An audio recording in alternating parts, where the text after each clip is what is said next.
Put away that wallet. We have simple and affordable home improvement tips from Steve Noviello. Steve has no and low-cost fixes for your home. We like that. No cost and low cost. Sign us up. Good morning to you guys. You know, whether or not you're talking about getting the house ready for the spring home buying and selling season, or just to enjoy it a little bit more, the stuff we're talking about this morning will literally cost you little or no money at all. Starting with the most important part of the house, what do you think it is?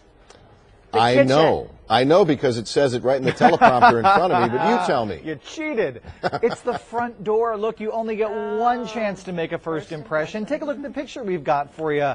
A front door that screams that it's in need of maintenance is not a good way to start things off. Look, what this does for a buyer is it says, if this is the stuff I can see, imagine all the deferred maintenance I can't see. And here's the bottom line. It's so cheap to make this look nice. Back out here live, let's take a look. All you need, less than $20 for some stain and a brush to really refinish the door. And go ahead while you're at it, do yourself a favor and replace the hardware as well, especially if you've got outdated hardware, that kind of older brass hardware that screams this door hasn't been touched since the 1980s. Go ahead and replace that too.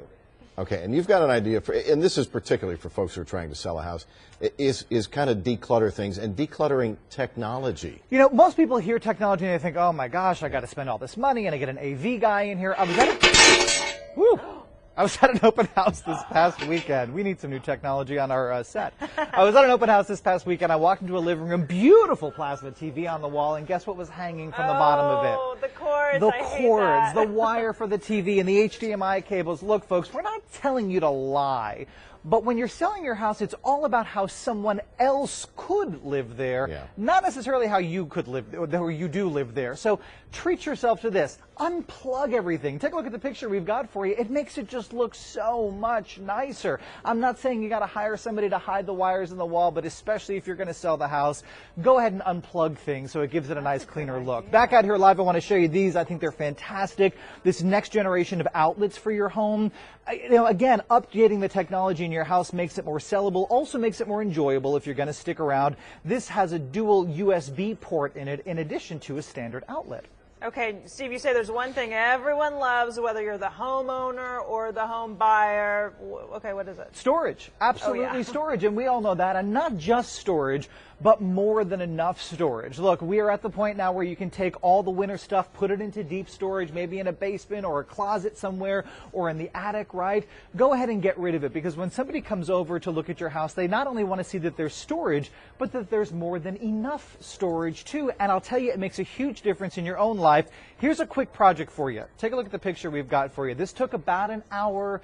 Color coordinating the closet. Now, I know this sounds a little bit over the top, but let me tell you, you walk into a home that's got a closet like this, and immediately you think, even if you're a complete slob, if I lived here, and if I paid top dollar for this house, I would be this organized. Now, you may not be, but that's not really my concern once you've paid asking price for my home, right? So go ahead and try it. And back at her live, if nothing else, less than $7 bought us these great containers at Home Depot, especially if you've got an area like a linen closet or a laundry room where you've got all sorts of bottles that's got goop and stuff dripping out of them. Take them and put them in these. That way when somebody comes into the room, all they see is a nice uniform shelf of neatly organized boxes, and they don't have to worry about all of the clutter that they psychologically think to themselves, you know what, I shouldn't live here, because if I did, I wouldn't really be too organized myself. Oh, it's a lot of work, but it pays off in the end, right? It does, you know what? And especially with the closet project, it's really not a lot of work. All you have to do is maintain it. Every time you do laundry, you just put stuff back where it belongs. Oh, it's the maintaining part. Thanks, Steve. You got it.